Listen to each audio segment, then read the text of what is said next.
બોલો, ભગવાને કોઈ દિવસ તમને કમ્પ્લેન કરી છે કે તે આજે આ કરવાનું ભૂલી ગયો, તે ગઈકાલે આવી સેવા કરી હતી, આજે કેમ સેવા ના કરી, આજે કેમ પાઠ ના કર્યો, આજે કેમ માળા ન કરી, આજે કેમ તે ભોગ ના ધરાયો, કેમ મોડો ધરાયો?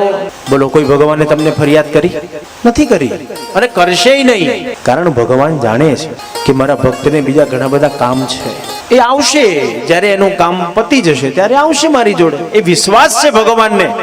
આપણે કદાચ નાસીપાસ થઈ જઈએ, આપણે કદાચ દુખી થઈ જઈએ, પણ ક્યારે તમે ભગવાનને દુખી જોયા છે ખરા? બોલો, ક્યારે તમે ભગવાનનું મુખાકૃતિ ઉદાસ જોઈ છે કે ભગવાન ઉદાસ થઈને લમણે હાથ દઈને બેઠા હોય? આપણે બેસીએ છીએ, આપણે ટેન્શનના ટોપલા માથે ઉપર લઈને ગોળ ગોળ ફર્યા કરીએ છીએ. ભગવાનને ક્યારે જોયા છે તમે? નથી જોયા. ઈશ્વર ક્યારે નિરાશ થતો નથી. એને આપણામાં વિશ્વાસ છે કે આજે નહીં તો કાલે, કાલે નહીં તો પરમ દિવસે, એક દિવસ ચોક્કસ એ મારી પાસે આવશે.